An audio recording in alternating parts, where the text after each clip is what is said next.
So now comes the time when I usually do a lesson. But today I'm going to have a guest speaker, my daughter, and I got to tell you the story about my daughter. Because my wife is always people introduce people. My daughter is a music therapist, and and my wife says it's our daughter. Oh yeah, that's right. And then the funny part is that she's going to do a video, and you'll hear it in a minute. When she starts, she said, "Hi, my name is Marisa de Leon, and I'm Tommy's daughter." My wife immediately got on the text. What are you talking about?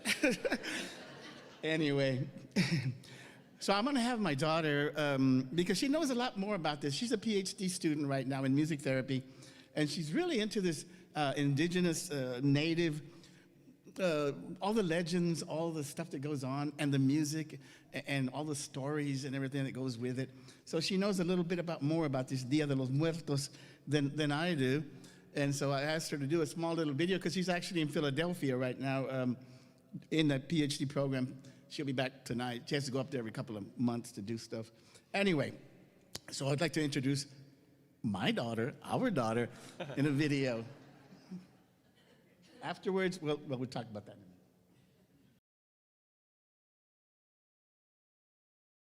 minute. Good morning, everyone. It is such an honor to be speaking with you today about a tradition that has just become so close to my heart over the last couple of years. For those of you that don't know, my name is Marisa, and I am Tommy's daughter. I live in the Rio Grande Valley, and I have a practice for music therapy. Working in this area, going back home, after a long time, really has just given me such a beautiful opportunity, and has really just shaped my worldview lately, especially in terms of these practices, these holidays. And it's just, like I said, really given me the opportunity to really dive into some of these practices and discover so much meaning and so much beauty in them. So today I'm going to share with you a little bit about Day of the Dead and some of the lessons that it brings us. Dia de los Muertos is a time for family, a time for ancestral connection. It's a beautiful and very, very vibrant celebration of the lives of our loved ones. And I'd like to think that it's a moment also to pause and reconnect. Dia de los Muertos is a holiday rooted in Mesoamerican, European, Spanish culture, where families welcome back the souls of their loved ones who have passed away. It is typically celebrated between October 31st and November 2nd, and there's a little bit of variation in the regions, and with the tradition overall. But it can be traced back for about 3,000 years, and is very closely connected with pre-Columbian, Mesoamerican, Aztec rituals and ceremonies. During these days, we believe that the veil between both worlds, so the world of the living and the world of the dead, are the thinnest. So thin, actually, that they are able to come and visit us and spend time amongst us. One of the biggest rituals surrounding the Dia de los Muertos is the ofrenda, or the altar. And I'd like to share a little bit about the altar as well, because you might see these. It sounds like you all are having your own altar. So these are kind of some of those things to look out for. So first, you'll see photos. Photos are kind of the main artifact that you'll see on the ofrenda. Pictures of our loved ones who have passed are typically placed on the ofrenda as a way to honor them and to celebrate their lives. You'll also see maybe pan de muerto, which is a circular traditional sweetbread, and it has kind of like bone-like dough at the top that represents the bones, but also represents the circle of life, along with other foods, favorite foods especially of our loved ones, that are placed on the altar as both an offering for their long journey and also a way to guide them back and welcome them. Yellow and orange marigold flowers are typically put around the altar to create a path and to also guide the spirits back to us, to the ofrenda. Candles are also placed around or on the ofrenda itself, also as a way to guide the spirits and light their path, light their way for their return. Papel picado, or paper banners, you'll see, are also placed to signify the element, the wind element, and also to represent the fragility of life. It's kind of a reminder of how fragile life can be.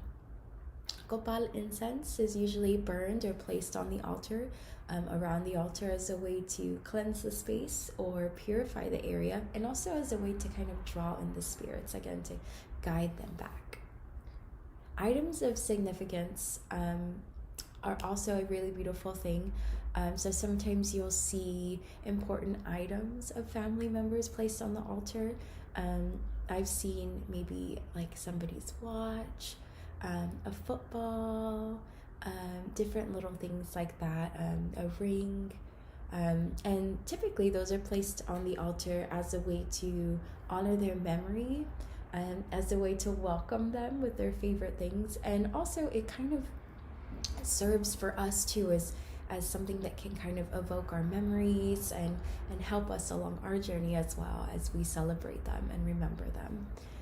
And you'll also see like water and salt, which are just known as essential life elements. So Dia de los Muertos is just such a beautiful time and such a beautiful tradition.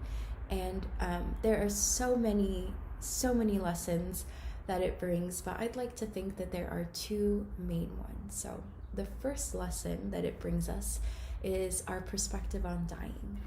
To the Nawa people of Mesoamerica, death is a very natural, ever-present, and actually even beautiful part of life. It's recognized as something that is an inevitable part of our soul's journey. As difficult, though, as it can be for us here on Earth, and as hard as these human experiences can be for us, we also believe that death does not separate us from our loved ones, and it just reminds us that we are always connected to them during and even after. The second lesson that about Dia de los Muertos is not about death, but about living. During the celebration, you will see a lot of skulls, a lot of skeletons, or catrinas, as we say. You might also see people painting their face with bones, or wearing, outfits of the catrinas to really embody the spirit and the essence of the catrinas. Skulls can also be placed on or around the altar. And even though this symbolizes the inevitability of death itself, it also serves as a reminder for us to focus on living, to experience the world around us while we can. And it's a reminder not to take anything for granted while we're here. So today I'd also invite you to celebrate your loved ones. And to kind of get us started with that, I'd like to finish today with a little meditation, a moment of reflection. So we'll start with a deep breath. And if you feel comfortable, close your eyes and maybe even open our hearts today. We'll take another deep breath. Along with our life's journey, we have learned so much. Each of our families in themselves have written their own stories and have had their own experiences and journeys. And the people in our lives today have shaped a lot of who we are today. As we prepare to spend time in the ofrenda, see if we can just embody the spirit of our loved ones. Picture their faces if you can. Maybe it's parents, grandparents, aunts, uncles, cousins, husbands, wives, friends. As we remember them, as we share their memories, as we are reminded of their place in our life, we also want to take a moment and say thank you. Thank you for being a part of our lives. Thank you for your lessons, for your memories, for your love. Thank you for what you have shown us, what you have taught us. Thank you for guiding us along the way and for being with us today and forever. Thank you.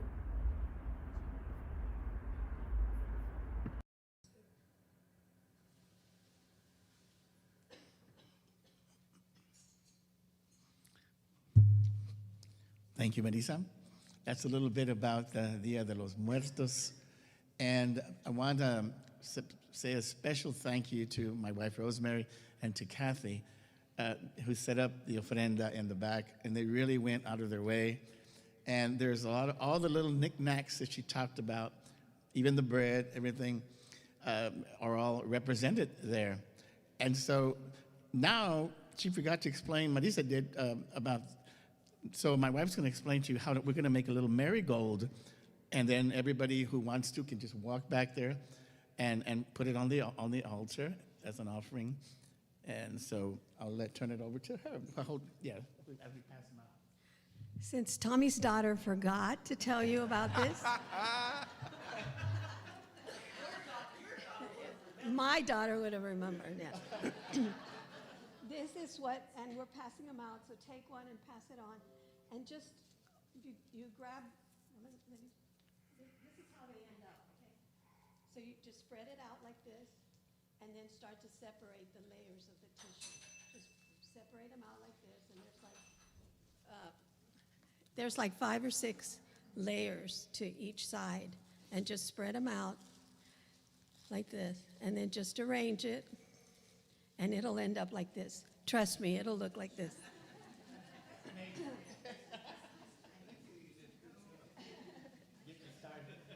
So as you're done, you can come to the back and just honor your loved one and show some love and respect and just lay it on the altar somewhere, okay?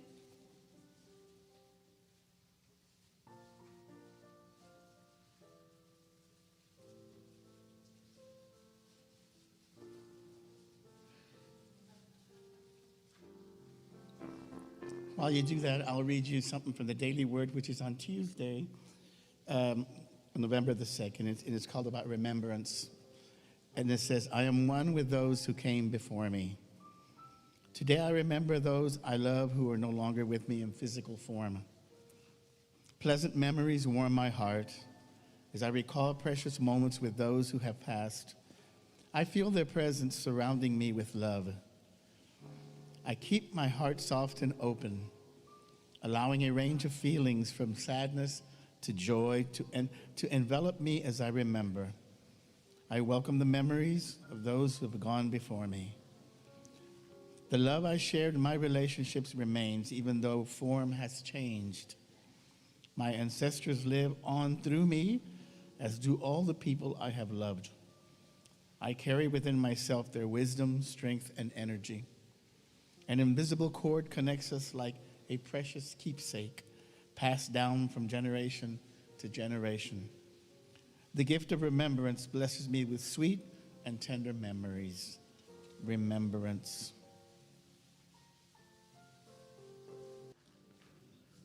Thank you so much. That was just different. It's nice to do something different now and then, so that represents something different. So I was going to have Dan sing a song from Coco, I guess the title song or whatever, while you all were doing that. But I said, no, I'll wait till you all come back to your chairs so you can appreciate the song a little bit more.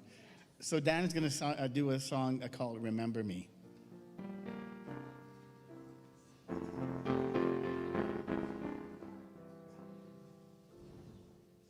Remember me, though I have to say goodbye. Remember me. Don't let it make you cry, for even if I'm far away, I hold you in my heart. I sing a secret song to you each night we are apart. Remember me. Though I have to travel far, remember me. Each Each time you hear a sad guitar, know that I am with you the only way I can be. Until you're in my arms again, remember me.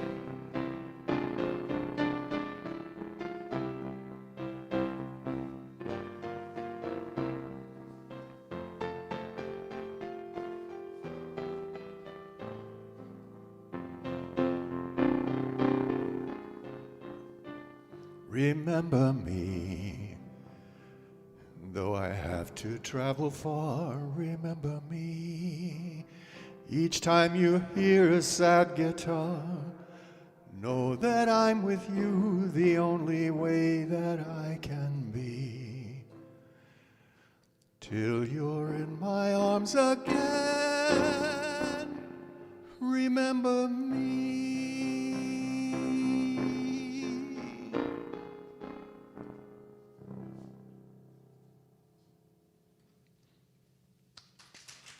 Thank you. Thank you, Dan.